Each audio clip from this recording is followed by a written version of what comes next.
they said, let's can it because nobody's watching. I'm like, Really, yeah? I know, but then I'm like, nobody's watching? Everyone keeps asking me why I don't do the show again. The powers that be that run this broadcasting corporation obviously don't know how to sell the show. They say no money. I have an electronics diploma, which in 1991 I got, which now is like give back already. Electronics. Means what? Like Means I can TV. fix your microphone. Hey, really? I know you lah, like sometimes flying across continents, landing, doing a gig, and then getting back on the plane immediately after, and then going to do a workshop, and then you're going to film some ad. I just had a call this morning with Hong Kong. Maybe we might go to Hong Kong to do a drama course with the schools there. It all started in Zukao. And we know how things start and end at Zukao. And some never end.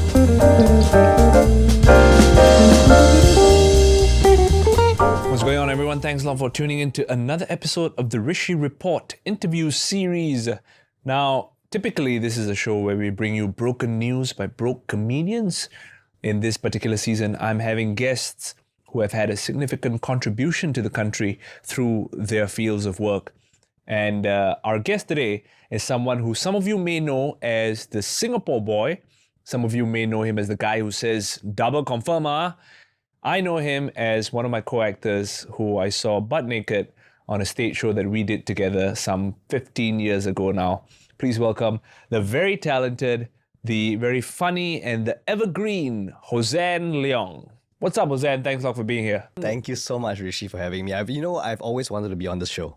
Really? Yes, I have. So Always. sweet. I just didn't tell you because don't know how to say it. Like, hey, I don't mind. Can I be on your show? No, but actually you have been. Do you remember when during COVID when you came on our live show? We did the live show, yeah. That was brilliant. Yeah, I it had was so much fun. Yeah, it You was. played an auntie who wanted to complain about the wild boar in As a concerned citizen. attacking people in Punggol. Yes. Oh man, It those was are all the good days. writing at the end of the day. Yeah, we really enjoyed it. Thank you so much for making time. Pleasure. You are referred to in some circles as one of the original wave of comedians Wow. in this country. I know Yeah. when you had Ronnie Cheng on your show once. Yeah. Ronnie mentioned you as one of the OGs. Tell me about that. How does it make you feel? Because I guess Like a cheap department store? No, Really? kidding. Oops. Lucky OG shut down already, right? Oh, not yet. No, not yet. Lucky no. OG still here. If you want to hey, sponsor OG, yeah. the Rishi Report Yeah. or Hossan's shows, please reach out. Yeah, I mean, in a way, I am because back in the day where Boom Boom Room started, there was Kuma, Yes. and I think there was Siva Choi as well. I kind of stumbled into stand-up comedy. Yeah, I'm talking about stand-up comedy by mistake. Tell me more. By chance, because I was working with at that time Action Theatre doesn't exist anymore. Ekachai, the assistant director, I've been working with a lot of musicals and plays with him, and he said one day I think you can do stand-up comedy. You have timing. So I said, oh, but I can't really. I don't write because I think very tangentially. So what comes out on paper is nonsense, or rather like some Einstein equation. So we roped in a good friend of mine, my ex-classmate, actually Edmund Tan, who used to be with MTV and then TCS, and he wrote for Gurmit's World and Pachukang and all that. And he's amazingly funny. His wit is so amazing. Yep. And so he wrote me my stand-up. So my first stand-up show was a 2-hour at Jubilee Hall, the Raffles Hotel. Yeah. 2-hour show with an interval. What year was this? 1996, 97. And this was a solo show by Hossan Leong. Yeah, never done this before in my life. So I'm like, okay, the script was amazing. It's all about the script. So I approached it from the point of view as an actor. And I said, okay, I'm going to memorize this script and act like I'm a stand-up comedian. The thing is, some people who do character work or whatever, but I'm still Hossan Leong on stage. Yeah. But it's the Hossan Leong that is the stand-up comedian. You know? So it's interesting. So I didn't start out like I admire you guys because you go to clubs, you go to comedy clubs, you go around the world, you do 10 minutes, 5 minutes, you get heckled, and I'm like, please don't, I don't know what to do. You know? Yeah. You know what the difference is, I think, is that when I started doing stand-up, I really had nothing to lose. Nobody knows who I am. I've got no degree of familiarity with an audience. I've got no celebrity status. I've got no fame. I've got no audience who knows who I am. So there was really nothing to lose. Right. You can be completely vulnerable and you can screw up. And the thing is, I was told this when I was starting out. Hey, Rishi, if you screw up, it's okay. Nobody remembers you anyway. Wow. But if you do well, it's a bonus. I see. Because they'll be like, oh my God, who is that new kid? Right. And I think starting out in stand-up comedy in the clubs really just gives you a first-hand take of how easily it is to be rejected and how easy it is for everything to be gone in a moment. Yes, but the courage and the thick-skinnedness of it, we cannot do anything else. That's the problem. It's very so, yeah, and for me, the pressure was because people knew who I was. So people paid money, tickets to come and watch the Hossan or Singapore Boy. There's an expectation already attached to your the work you've done in the past. But the work I've done in the past was theatre, musicals, and TV. So suddenly, Hossan Leong as the Singapore Boy does his stand-up comedy show, first time ever. So people got tickets to kind of we sell out like 2 weeks at Jubilee Hall, and every night I'm going like, I drank like 4 cans of Red Bull every night because I was like, how, right? Yeah. 2 hours. So, but then people they said they liked it. So it kind of, it started the ball rolling for me as a stand-up comedian in that category. So that was how I started doing that kind of comedy. Yep. But I've always been a comic actor anyway. Yes. Even if you take out the genre of stand-up comedy from Hossan Leong, I think your comic timing, having worked with you on stage, in whatever limited capacity, and, interacting with you on stage, or even having short scenes with you, I was always in awe of how you would make simple physical actions and then they would get these uproarious laughs. Like you just like do like that and then everybody Yeah, I don't know why. I really don't know. I mean, I'm very grateful that people laugh. But it's just and Swilin has always like one time she's like, because I was just playing a waiter. Yep. And she and I think Casey were having a scene and I'm seeing the waiter standing there. And people just start laughing and she's having this dialogue, intense dialogue. And she's like, can you stop stealing the scene? I'm like, I'm just standing here. I just show up. I didn't mean to upstage. I was upstage because it was directed to send upstage of you. The acting career, the comedy career, the TV career, the music career also. Is there been a preference for Hossan Leong? Yeah, actually, my first love will always be theatre, because theatre gave me a chance to grow as a person and learn to be a better human being, and I think I've dabbled in all these genres, but I would always go back to theatre, and I think in a way musical theatre because of my training in classical piano and singing. So combining both theatre and music has always been my first love. Yeah. Do you ever think about technology today in terms of AI, for example, and whether that has a role in taking over any of these things that you do? Taking over, I don't know, but assisting, yes. Oh, yes, because you try asking ChatGPT or whichever AI platform you want to use, in the tone of Hossan Leong tell a joke, blah blah blah. They cannot. Comics have done this all over. They can't because the essence of the human being is not there. Yep. And AI is not there to become human. AI is there to assist you. Yeah. So yeah.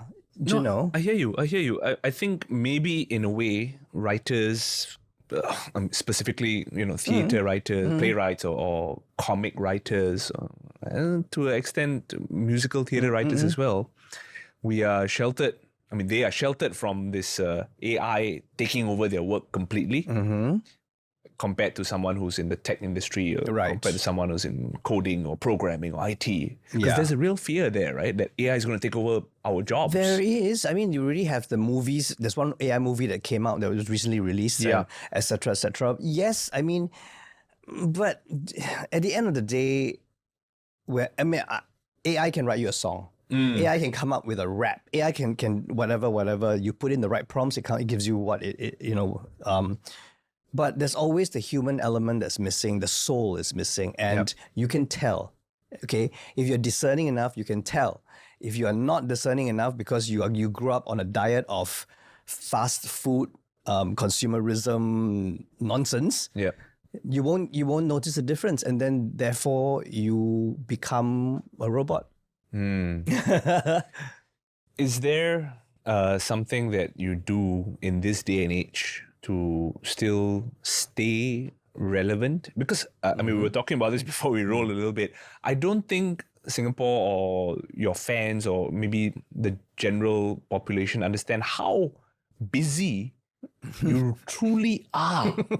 I mean, I know you are like sometimes flying across continents, landing, doing a gig, and then getting back on the plane immediately after, and then going to do a workshop, and then you're going to film some ad. I mean, this I'm not exaggerating here, right? There have been days where you've had to... I mean, there have been periods of and I'm very grateful because it's work. Yep. You know, but yes, I have had crazy months, weeks of no rest, and that I do not actually want to encourage people to do lah. I mean, find pockets of self-care. But the thing is, because of the way we hustle, we have no choice. So if we don't work, there's no money coming in. We don't earn a salary. We're not CEOs of a huge MNC. So what to do? I mean, you know, have to work. Yeah, I mean, as we do a Rishi report, Inc. You know, wow. Yeah, holdings. You want to invest, you can. You know, I realized I had this thought today about wealth and money and all that. And I realized, you know, you see a lot of people spending money. Yeah. And then you have this next group of people that are investing. Right? After you reach a certain point, you're like, hey, don't anyhow spend, you know? Invest your money for the future. And then there's the top tier of wealthy people who are just moving funds. Yeah. Yeah, I'm like, what do you mean by moving funds? Like physically, or are you carrying a briefcase of cash from one bank to the other? Yeah. No, but having said that, it's very interesting because just this morning, you had to move some funds. I had to move some funds because no, but I'm not the top tier. It's because I am of that age where I need to hit the minimum retirement scheme, the ERS. I don't know what we call it, you know, government. I also don't know. You know, the FRS, the full retirement scheme. For your CPF? Yes, you must have that. Okay. And, or the basic and then full and then enhanced, that's right. So, and because the world's gone to shit, interest rates, and then so somebody calls me, my fund manager, whoever, you go. No, because, you know, basically I don't know how to handle my money, which I don't have. You need the transport for moving your funds. Yes, I need a funder, mover. So he just said, by the way, because I want to put in bonds, I'm like, okay, whatever, what do I sign, you know? So this is my retirement. No, it's nothing, I have no money. But so, you know, going back to the topic of time management and hustling and all that, because I never had proper, not say proper lah, an education with a degree, or I have an electronics diploma, which in 1991 I got, which now is like give back already. Electronics. Means what? Like means I can TV. fix your microphone. TV. Yeah, right, computer program, okay, main. COBOL language, yes. But don't remember already lah. I mean, it was 1990 something. So, I mean, just for people's understanding, and mine as well, 1991, you got this electronics diploma, but then you went into TV. Radio, TV. Because what happened was, because I mean, for people who don't know, I got kicked out of school because I flunked my Mandarin, couldn't go to university. So my dad said, please learn something, get a piece of paper. So I said, fine, I'll do something. The only place that would accept me was this place called the French Singapore Institute that taught electronics. And therefore I learned French from there because everything was in French, the manuals, and it was very exciting because you understand a single thing. So you had to learn the language in order to get the diploma also? Yes, it was part of the computer science. And last time mainframe computer is one whole room, Hewlett Packard. Anyway, so that was how I started. And And so, that's the only kind of qualification I've got. So I had to learn everything from scratch. Theatre, piano I knew. I learned how to sing. I had to learn how to dance. I had to learn how to do behind the scenes work, crew work, stage manage. So all that came in. Then TV came in. I had to learn how to act in front of a camera because it's a completely different technique. And then film, radio, different techniques as well. Events management after that. Then producing. And Rishi, because you've done your shows as well. Yeah. Hence, and then teaching and training, doing courses, curriculum. I just had a call this morning with Hong Kong to might go to Hong Kong to do a drama course with the schools there. Things like that. So therefore, I'm always busy because I have to create work, if not for myself, for other people as well. That is so beautiful. I say that because I think there is so much value in what you bring beyond just the Singapore boy that the audience knows you as, or as the double confirm productions do. Yeah, the double confirm we are Singaporeans. Okay, let's talk about that right now, because it's perhaps something that I don't know whether it was colloquially used in Singapore Singlish society, but you made it like official for TV. I don't know. Do you want to know how it started? Please go. Actually, because double confirm is used both in Singapore and Malaysia. Okay. It all started in Zook Out. Whoa. And Zook Out. And we know how things start and end at Zook Out. And some never end. So Zook Out ends, but then the party doesn't end. So we were there with a group of friends, and she's a lovely Malaysian friend of mine, Julie. And because there's so many of us, and you know how Zook Out, right? Armin Van Buren is playing, and then we're like, cannot find each other.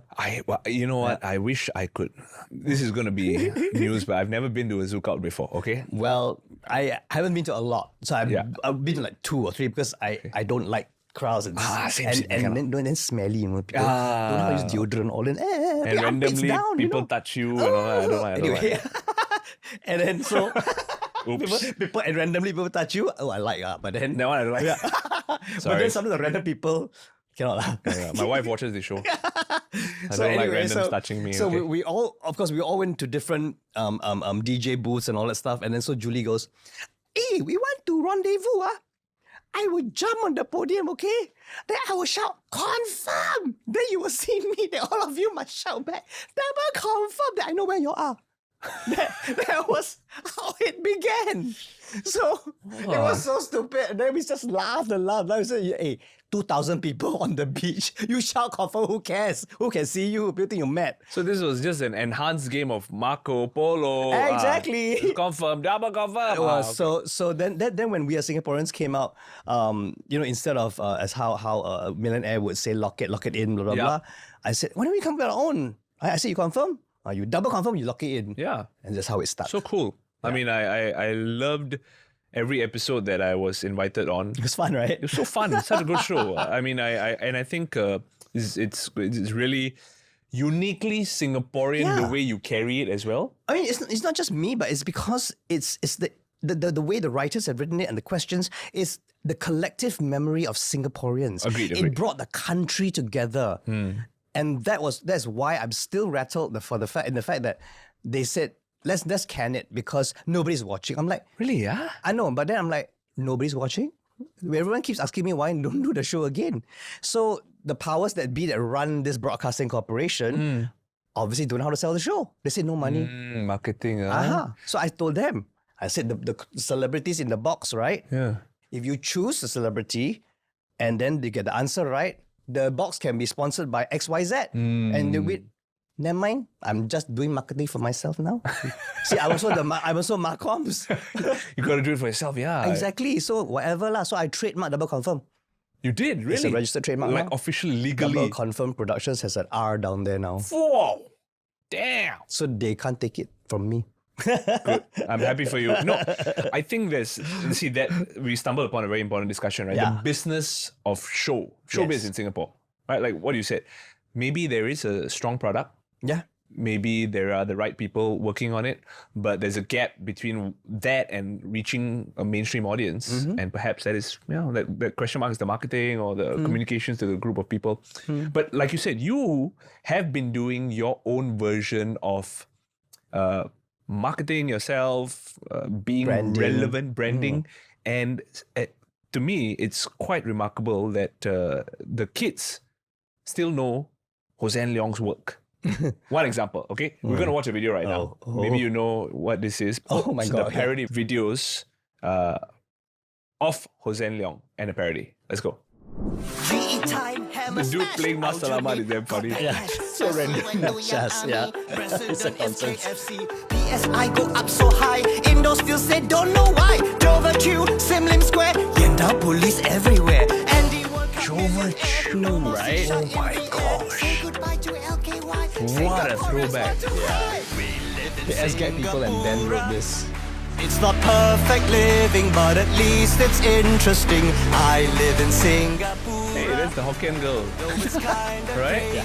We win other country. We're crazy rich, are you aware? Drop like grapes everywhere. Drop like grapes. Got us gold, we play Pokemon Go. Donald Trump and Kim Jong-un, president now stay Yishun. Everyone hot toilet roll. East Coast plan now starts to go. KTV, Chico Bake, Dash Lady, try to play. Raiza, want to bluff. Take jet first, don't make a fuss. We live in Singapore.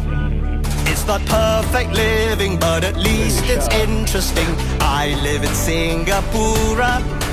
Though it's kinda crazy, we win other country.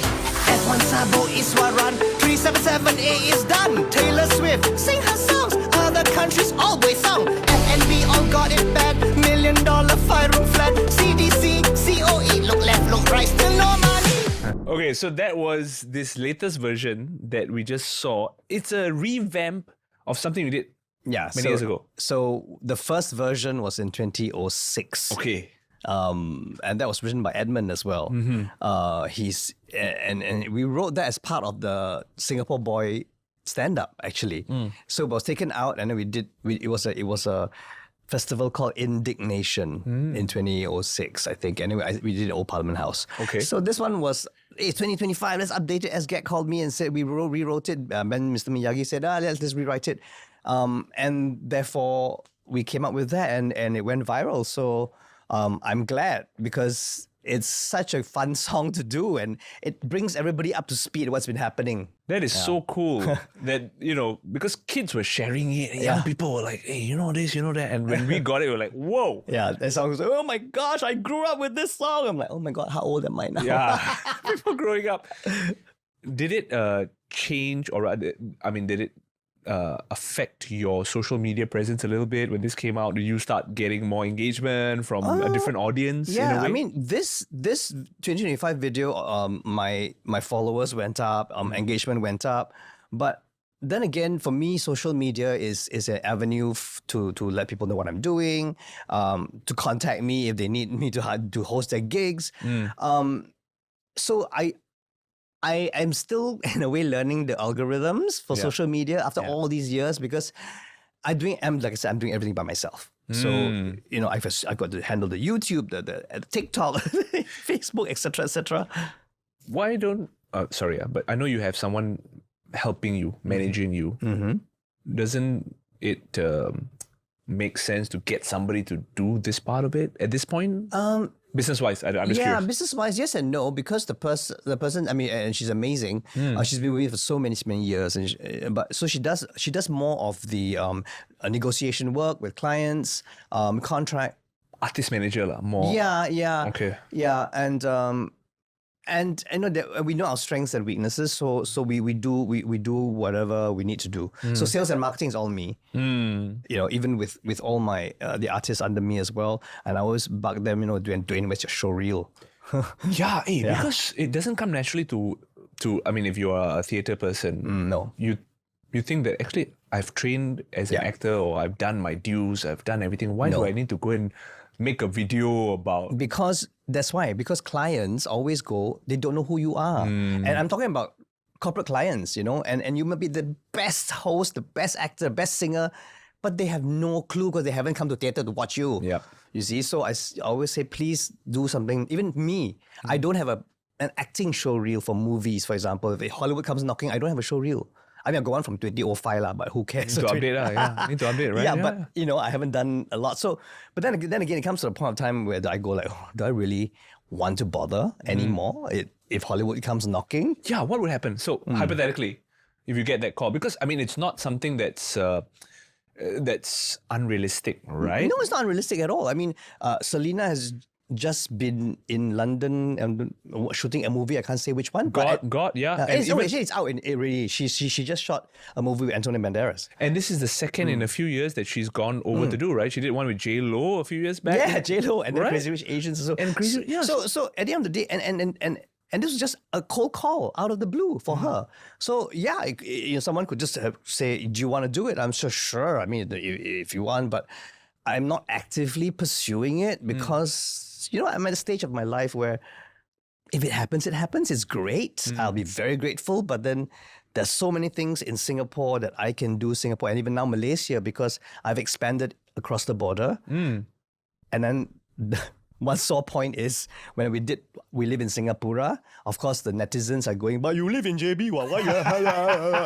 I'm like, "Are you all stupid man. or what?" I mean, like, guys, seriously, yes, I live in JB because I have a business there. I have to run a business. That means we're saying a double confirmed productions. There's a Sendirian Berhad as There well. is a double confirm arts and media Sendirian Berhad. Okay, and that's the Malaysia registered company. Yes. Okay. So And you've got one in Singapore, which is the the Double Confirm Productions. It's a brand under Polka Consultancy. Wonderful. So I run two companies. So the best place to situate myself, and I've been an early adopter, is to be in Johor Bahru because now look at the special economic zone. They're starting. I'm there. Right. I'm there providing training, corporate training, business, and also entertainment. But that is a bit slow because it's not my country, so to speak. Sure. I mean, you got the Douglas Lims and you got Jason and all that there already. But it's fine. So I get very like, wow, people aren't very bright, are they? When they do these comments, and I try not to get upset by them because I realize that don't engage lah, post and ghost. That's the rule on social media. Don't have to engage everybody. Everybody, yeah. I mean, of course, if there's valid stuff, I'm sure you can. I mean, engage. if things are, I mean, if you want to say stupid things, go ahead lah. I mean, Yeah. But at the end of the day, the reason why we're there is so that Johor Bahru is the springboard jump point to go to KL, to go to Penang, to go to Singapore, to fly to Jakarta. So jobs anywhere in the Asia-Pacific region or Southeast Asian region, Johor Bahru, because the Senai Airport flies you to all these places already Okay. at ringgit prices. And ringgit prices, operative. So it's about operations and costs. And again, Business. business, it is a business. Yeah. No, I think for young professionals who are in media, and I always say this, especially if you are coming out of Singapore, yes, it is always good to be a specialist, but I think for some time you need to be okay doing a bunch of things. Yeah. You know what I mean? Like whether it's voiceover work Of or course. writing or acting or TV or hosting. And I think it's very similar around the world, right? If you say, no, I only do this or I only act, I'm never going to do anything else. But we're lucky though, because we're Singapore. I think other countries, and correct me if I'm wrong, Sure. you can't cross over so easily, in other countries. To, like, you mean borders? No, cross over Industries. jobs. Oh, yeah. I think the So more mature industry is harder. if you're in TV, it's very hard to cross to film or if you're doing theatre, then you want to, like so many of these theatre actors, so late in life, then they get a TV role or a movie role because they're of that age. Yeah. Do you know? So but Finally fits. Exactly. And we are very fortunate in Singapore because we have been given the opportunity to do everything. Yeah. You've done everything that as well. Same kind of like radio lah, TV lah, A bit film. of it, yeah. a bit of everything, yeah. Well, And exactly. it's a learning experience, and I feel that at the base of it, you shouldn't say no because No, yeah. And I tell this to the stand-up comedians as well, younger comics. Some of them have this mentality of being very purist. Yep. Like stand-up means stand-up. Cannot be, no, I'm not going to suddenly go and do this TV or this hosting or whatever. But I always tell them, hey, no, you never know what you discover about yourself. Absolutely. You might start off as a stand-up comedian, but your ultimate strength might lie in sitcom writing. Yeah. Or in film writing, Yeah. or in improv, or you might be the best host out there. Who knows, you know? I mean, but I think you must be open to I experimenting. mean, just look at Ronnie doing what international student to Daily Show, what a wild and doing journey. a world tour, selling out and doing movies. So never say no and never close yourself off. And if people want to pigeonhole you, let them, because you know you're not that. Yep. You got to keep pushing your own boundaries of your skills and your talent. Absolutely. And being an actor is great because you also have to keep pushing yourself, learning new things. So I just recently came back from KL because I went to learn, did a course on generative AI. Okay. So how to use AI in my work, you know, as to help me to help me come up with schedules and courses and facilitation, and it's amazing, the right prompts, and I'm so happy I did it. Cuts your work time in significantly. In a way. You know, and I was very skeptical, let's just say, and but when I went into the course, I just sat there going like, and then they were giving us things. I was like, okay, how to apply for funding? Who do I apply? You know, put the right prompts. Wow, the letter all came out for me. Email who? So I was like, oh, I see. And also as an actor, you have to learn maybe a new language. Accents, martial arts, ride a horse, drive a car, scuba, learn so many things to be the character that you're supposed to be. Yeah. Right? So it's a very holistic career, I think. Do you feel that now, I mean, you mentioned artists like, for example, Ronnie Cheng, you know, you talked about how, for example, from Singapore, Selena Tan is going over to Hollywood and doing work and all that. Do you feel that now there's almost like a Asian wave going on of artists? You know, people want to see, you know, Shang-Chi. People want to see Crazy Rich Asians. There's like Asian-led films and web series that are doing so well globally.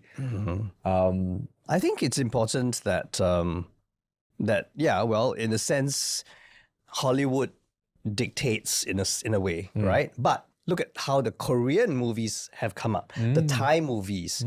And hopefully Singapore, we have good movies, so good movie directors and producers can put ourselves on the map without being slapstick. I won't mention any names, even though they're raking it in.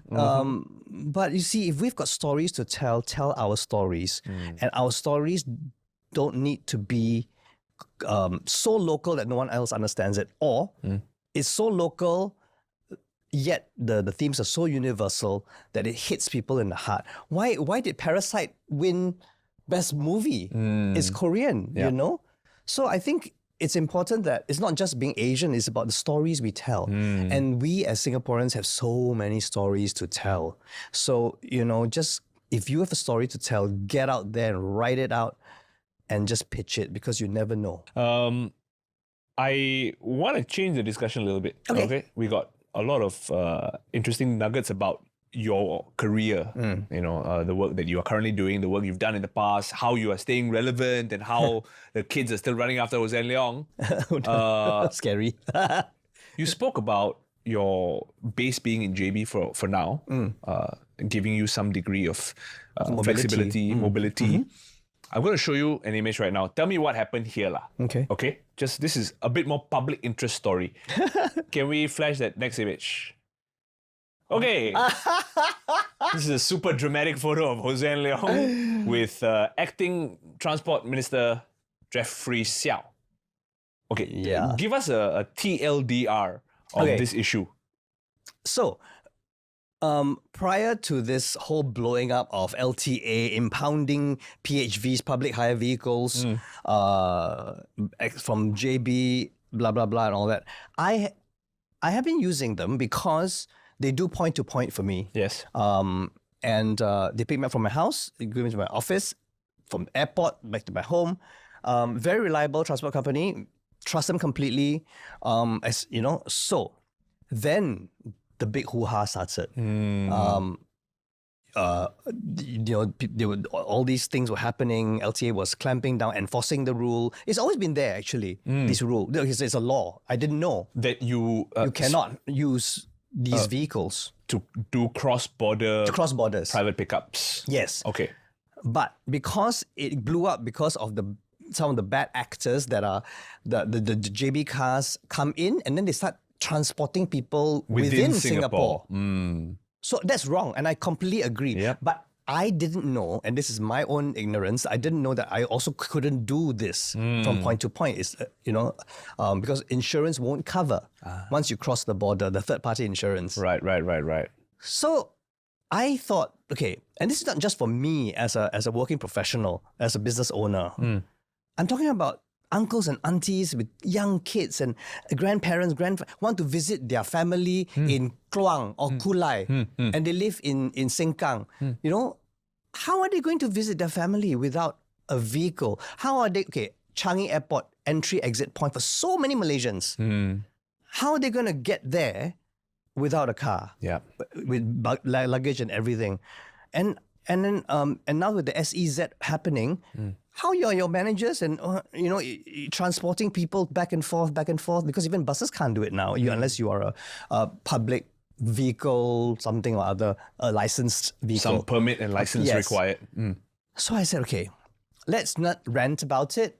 Let's try and bring things to the table, offer solutions, offer suggestions. In a constructive way. Yes. That is actionable and actually potentially has some positive solution. Yeah, I mean, because you can solve it. Nothing is unsolvable.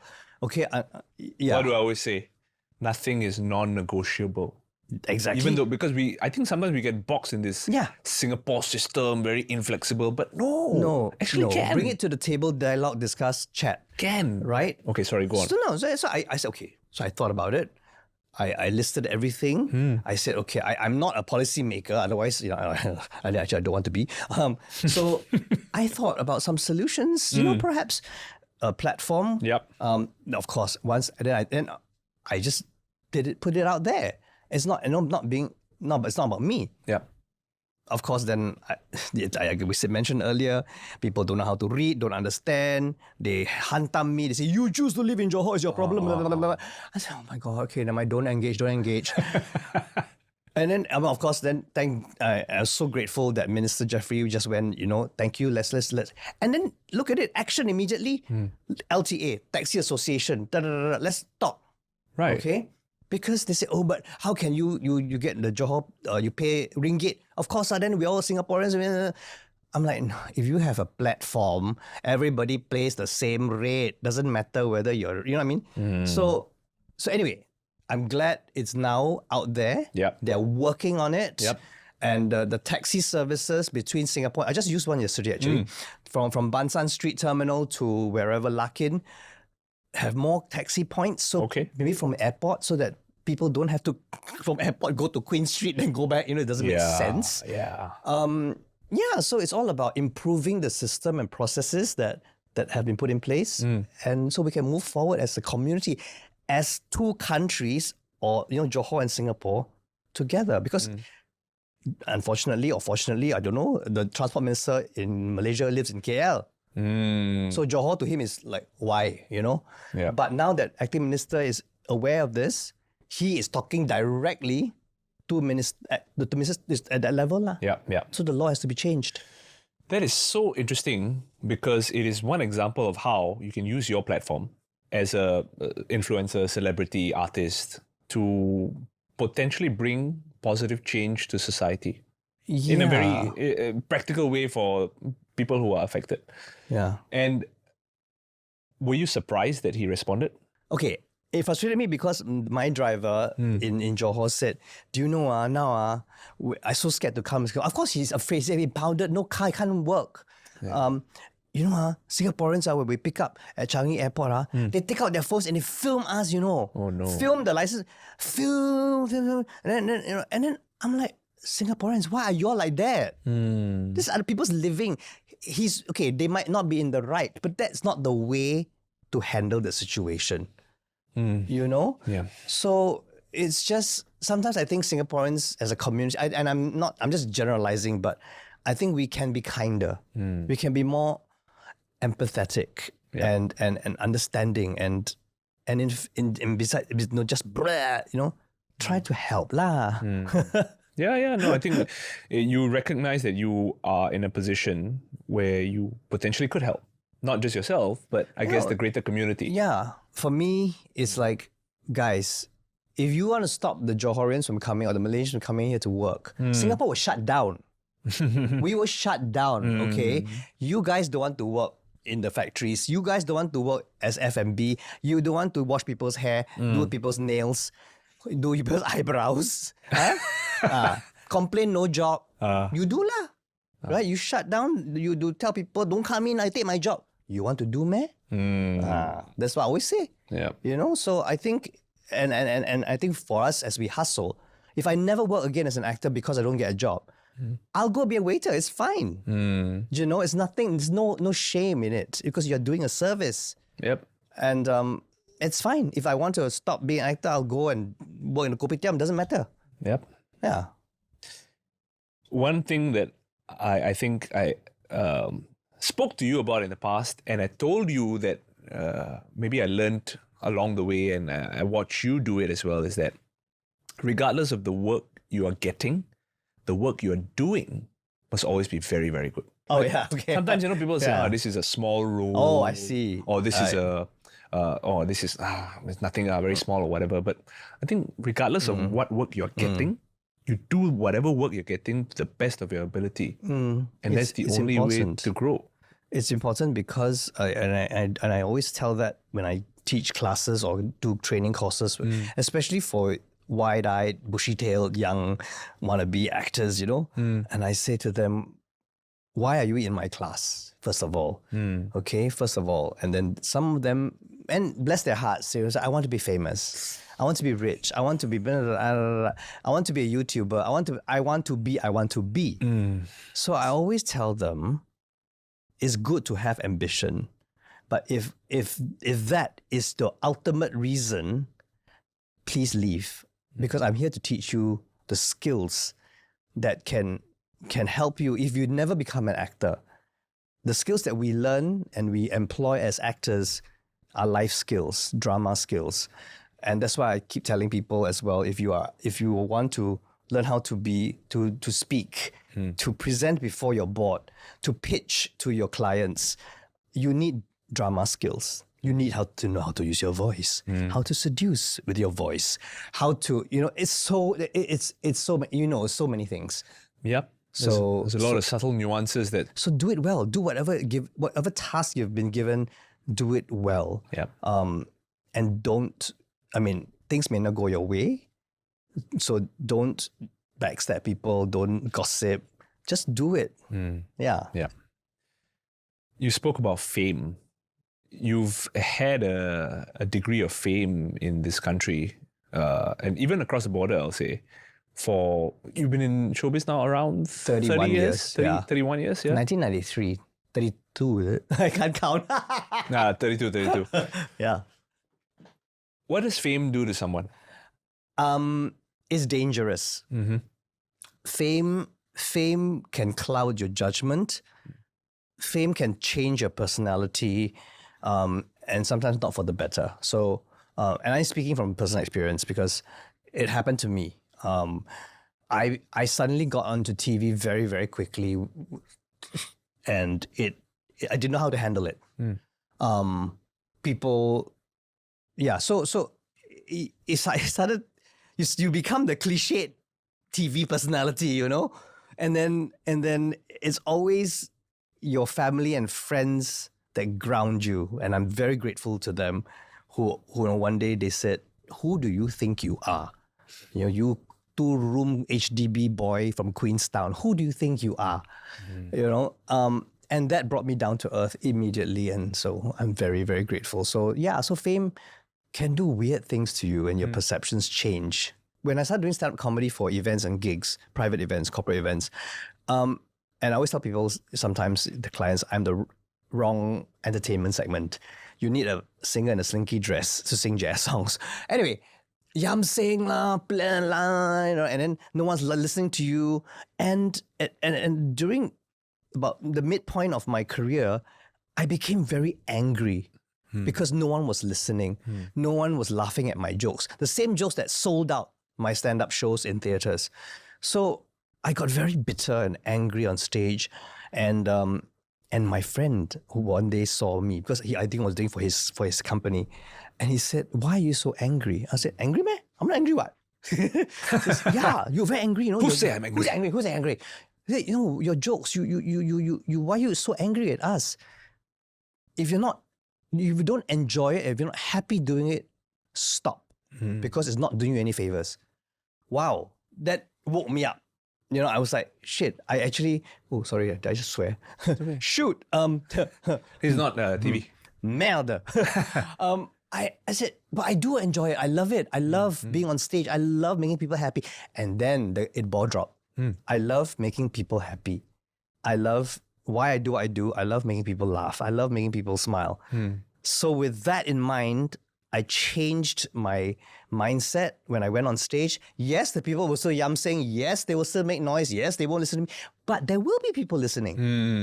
There will be. Yep. And you concentrate on that face, that smile, and and then... You zone in on that. You do it for them. Exactly. Even if no one does, I just do it, and I think that aura changes about you. And I think, You hit the nail on the head. Oh, did I? It does. Yeah. And I mean, just to mirror your experience, I've been in similar positions, especially for these corporate gigs. All of us, yeah. Nobody cares. Sometimes it's the management who loves you. Yeah. Or like 3 people on the committee, they're like, we watched his show. Absolutely.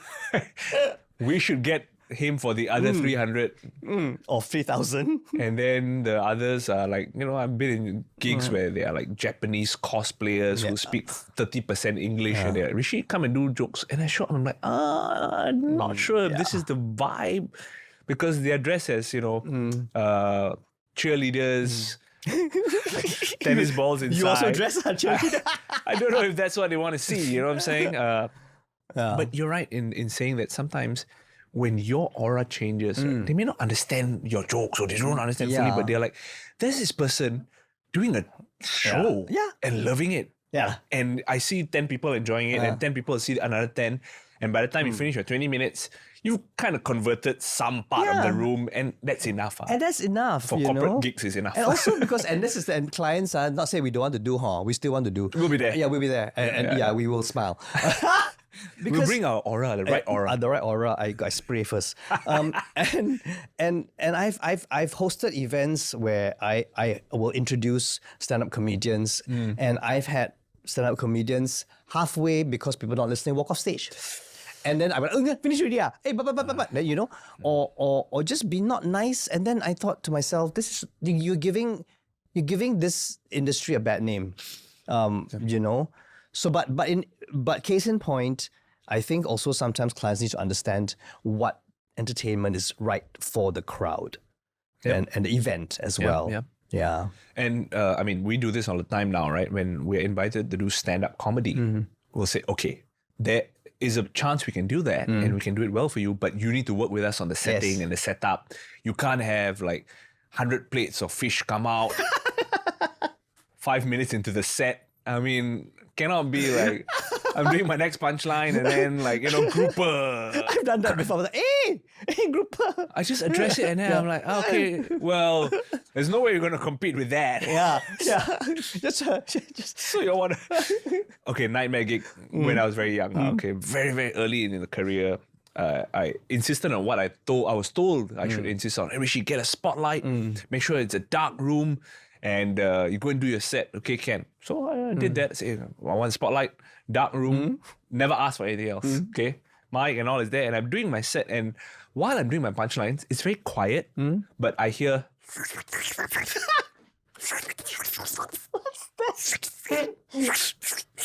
And then is a shit show of a gig, I finish up, lights come on, everybody is drinking soup and having noodles. I see. But at least they weren't yum singing in that's no doubt that's worse, but this was just weird. Like, I'm like, hey, so, and then they say, why you like that, bro? Never heard it in my life. Wow. And since that's part of your next stand up then. Learning curve. My worst gig, and this is I will say now, was a networking session in a glass encased room. Wow. Networking, standing, cocktails, buffet. Okay? Go. So I tell jokes. Okay? Glass. Wow! I tell you, Glass and case. a glass room with 100 people talking, buffet going on, drinks. And after that, the client said, you weren't funny, we're not paying you. Were you shattered? I was upset. Sorry, nobody Oh, got I a glass swallow, joke. thanks. I'm the only one? Really? No one? Come on, I thought it was a room full of comics. Oh, man. Shattered. Okay. Yes. No, so they threatened to not Yeah. pay you. And these are the same joke, like I said, every time I do my jokes, it's a routine. So these are the jokes that I do for my sellout shows. Right. Right? And I said, well, first of all, you let people eat in a buffet line, talking, standing, networking session. Who wants to listen to jokes, please lah? So it's also about the EQ of the people organizing the events. Sure. No, agreed. And I think those of us who are doing it, part of it is education, right? Like, hey, it's not that you don't want to do it. You want to go I and wanna entertain do the it. audience. Yeah, do it well. Yeah. So work with us. And that's what we tell the EOs or the clients as well. Work with us. We have experience in doing this.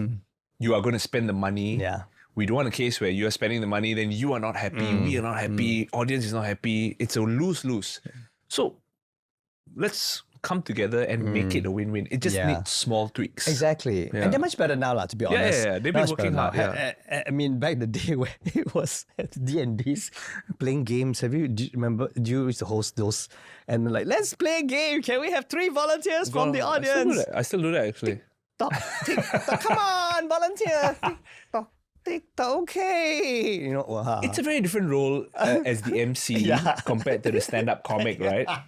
Yes. I mean, sometimes I will tell them straight up, like, this crowd, you don't need me to be your comedian, you need me to be your host. Yeah. And I'll do it for you as your MC, right? Because then I can rely on other things. Yes. I can go into the crowd, call people. I like that actually. Yeah, more than just standing there selling jokes sometimes. You flex a different muscle. And for you, you have so many of these tools in your arsenal, right? Your arsenal of weapons. You can sing, or you can tell jokes, or you can play a character, you can play games.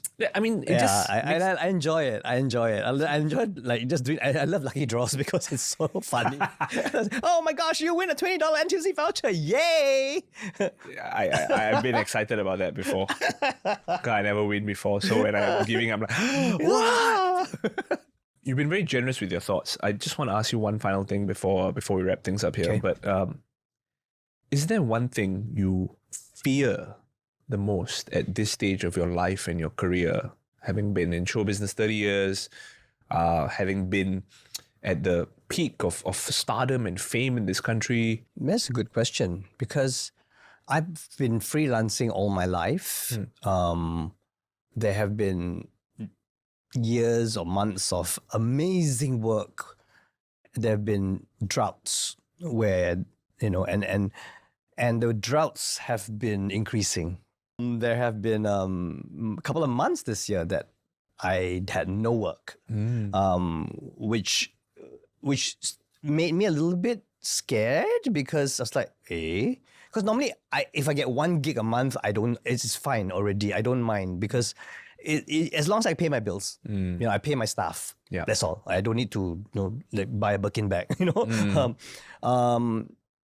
And it looks like it's not getting any better because of economy, because of the world global situation, because so many things, and because people want to cut costs. So you can give me a discount, things like that, which we like. So it's not a fear, but it's a worry that that there will come a time where I will say, okay, I need to do something else. I have thought about it before. Do I get a full-time job? Okay, and if I do, doing what? And I'm not the only one because I'm 56. So many of my friends at 50-something are laid off work because now you're overqualified. We can't pay you what you deserve, Oh, I'm so sorry. And then suddenly we're all left out in the streets, overqualified apparently.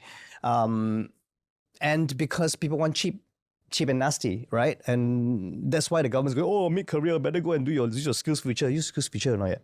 $500, no more already, at the end of the year. Better use. I need to use. I was looking at this basket weaving course. I wanted wine sommelier course, but then the government stopped it because, they pay you to go drink wine. Mabo.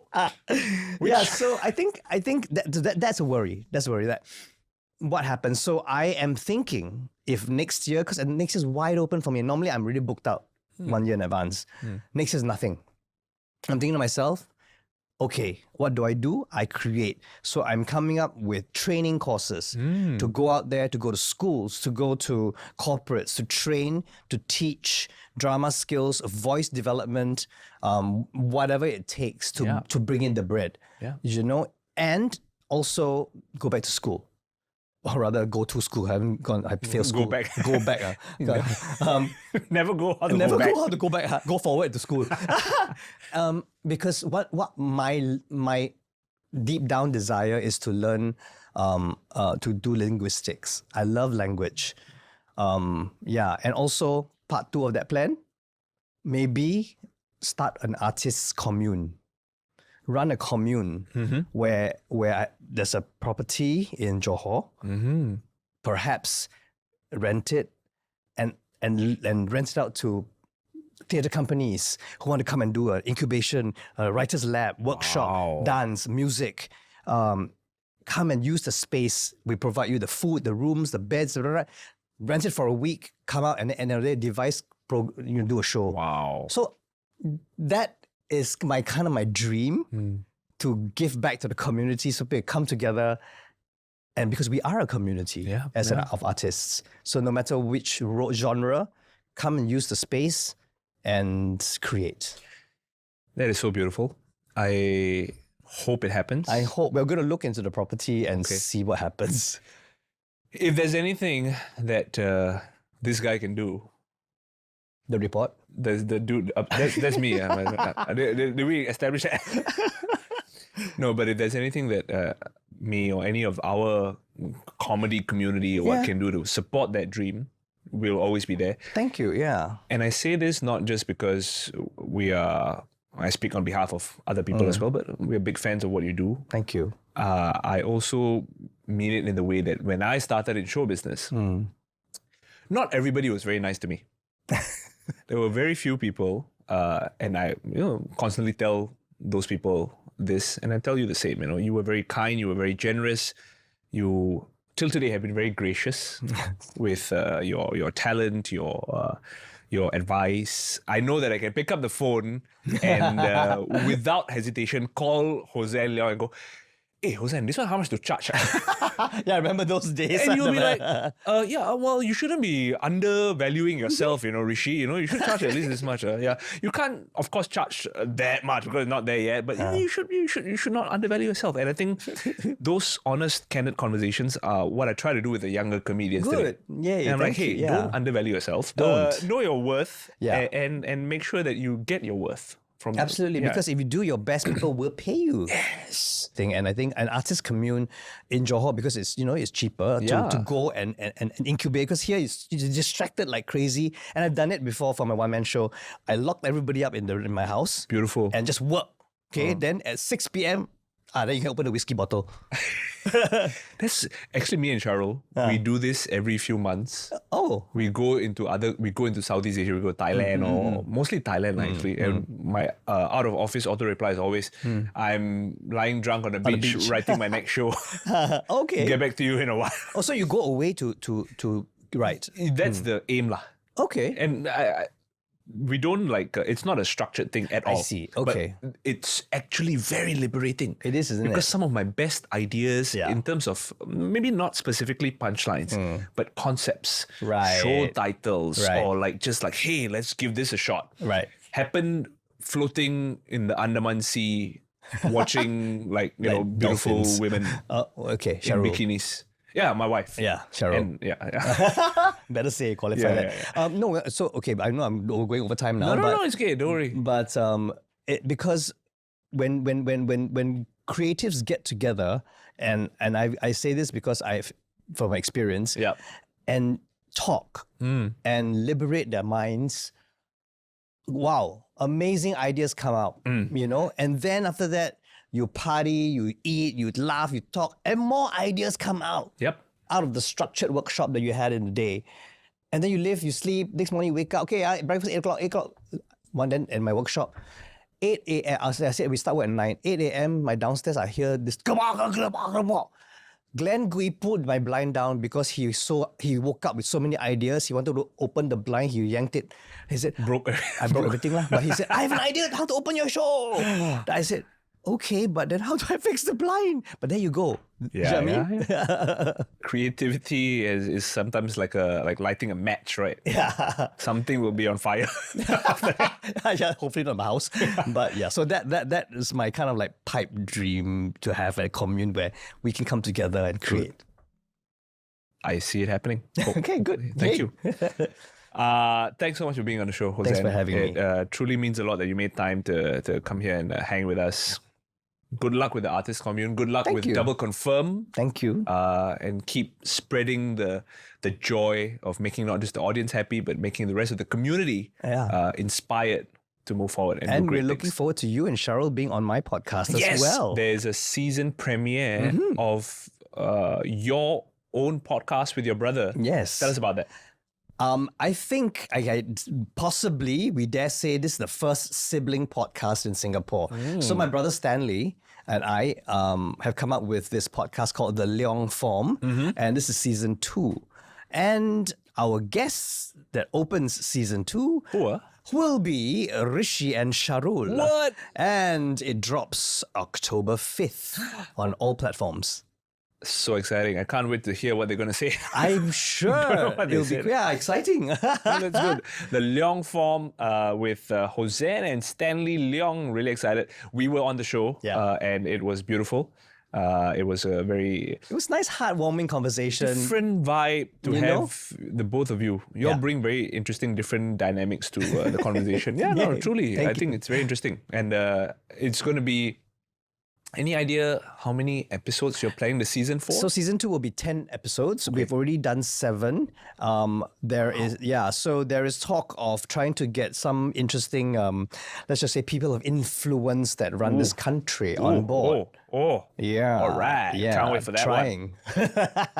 Yeah, I think there's value in that, man. Yeah. It's good to always have those the political or politically related figures. Yeah, but again, like we've been on the show, we don't want them to talk about, the boring stuff. But who are you? Yeah. Why are you doing this? Cool. No, I look forward to that. So do tune into the Leong-form, premiering 5th October as well, with Hossan and Stanley Leong and their first guests. There you have it, folks. That was my very good friend and a special guest, Hossan Leong. We hope you enjoyed that. And if you did, feel free to like, share, subscribe, tell people about the episode. And leave a comment in this comment section below if you've got any thoughts that you want to share. We always welcome that. And if there's any guests that you want to see on the show, let us know. We'll try to make that happen. This has been the Rishi Report, and we'll see you again on our next episode.